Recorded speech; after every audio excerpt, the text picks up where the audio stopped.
All the Hebrews, from the patriarch Abraham to the nation of Israel, were black. Here is proof from the Bible and history. Note: all Bible quotes in this presentation are from the 1611 King James Bible, as translated out of the original language Hebrew. The Israelites are descendants of Noah's son Shem, down to the patriarch Abraham, who is the father of the Hebrew Israelite nation. Genesis chapter 10, verse 21 to 22, and 24. Unto Shem also, the father of all the children of Eber, the brother of Japheth the elder, even to him were children born. The children of Shem, Elam, and Asshur, and Arphaxad, and Lud, and Aram. And Arphaxad begot Salah, and Salah begot Eber. Eber came from the chosen seed line that led to the nation of Israel. Abraham is the first person called a Hebrew, Genesis chapter 14, verse 13, in the biblical text. What does the name Hebrew mean and where does it come from? Abraham's fifth great-grandfather was Eber.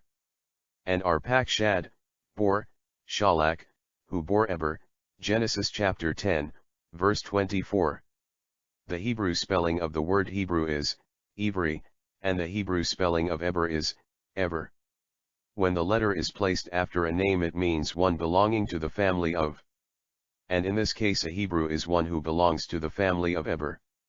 By definition, a Hebrew is one who is descended from Eber, and this would include Abraham as well as his brothers Nahor and Haran. While the lineages of Nahor and Haran seem to disappear, probably absorbed into other cultural groups, only Abraham and his descendants remain Hebrews to this day.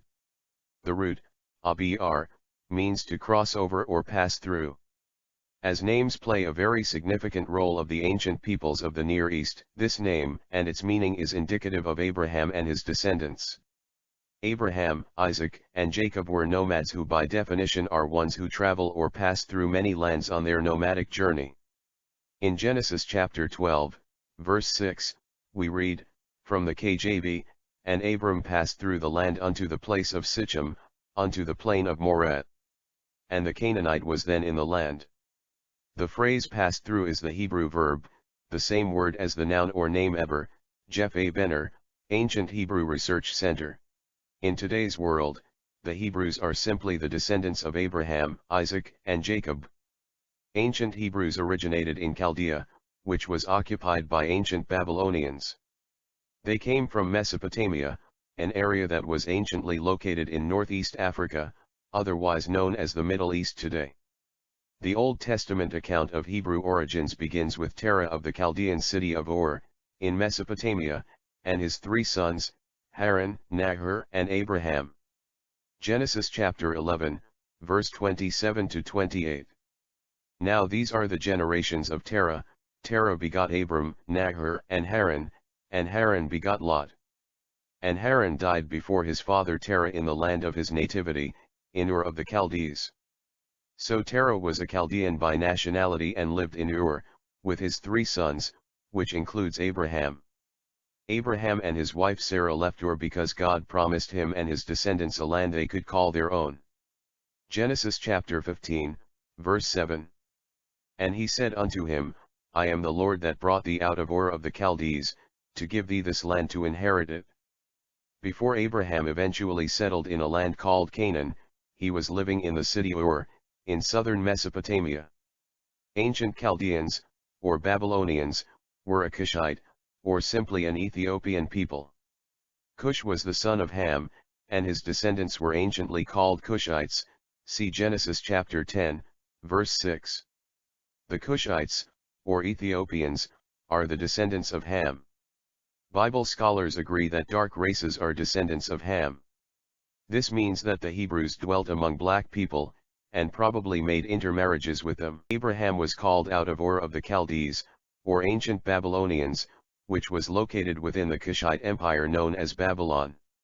Godfrey Higgins, a reliable English antiquary, says, the Chaldeans were originally Negroes.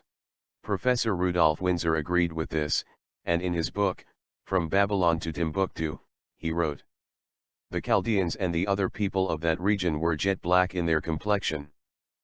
The ancient Sumerians called themselves Sagig, meaning black-headed ones, this is because they had shaven heads. The ancient Chaldeans were their cousins. Terah, Abraham's father, was a relative of Nimrod. He was a merchant who sold idols in the city of Ur. Biblically, we know that Nimrod was the son of Cush. Cush is the progenitor of the Ethiopians, and it's a well-known fact that the Ethiopians are black. So, this means that Nimrod was also black. Abraham came from Ur in southern Mesopotamia, which in his day was overwhelmingly populated with black-skinned people. The root word of Ur is Ur, which means fire oven. The average temperatures in the region of Ur is 125 degrees. This means that the people in that part of the world had to have large amounts of melanin in their skin, in order to withstand the heat from the sun. This leaves us with only one logical conclusion, and that is, the people who inhabited ancient Chaldea, including the Hebrews, were indeed black. An Egyptian scholar by the name of Dr. Charles S. Finch III, M.D., says in his book Echoes of the Old Dark Land, on pages 5 and 32, we know from the fate of albinos all over Africa that unprotected skin, or light skin, is subject to grotesque, disfiguring cancers that are soon fatal. Melanin, the substance that gives the skin a dark brown or black pigment, by absorbing ultraviolet radiation and scattering the ions produced, protects the skin from cancer. So, for Abraham to have come from that part of the world, he had to have very dark black skin. The Elamites are Shem's other black-skinned sons from the region of Ur. Genesis chapter 10, verse 22. The children of Shem, Elam, and Ashur, and Arphaxad, and Lud, and Aram. The descendants of Elam, one of Shem's sons, are known as the Elamites. What cannot be denied also is that Abraham's grandson Ketur was a black man. Genesis chapter 25, verse 13. And these are the names of the sons of Ishmael, by their names, according to their generations, the firstborn of Ishmael, Nebajoth, and Ketur, and Adbeel, and Mibsam.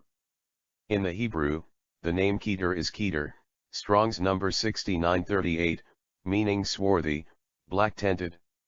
According to Merriam-Webster's dictionary, the English word swarthy is defined as having dark skin.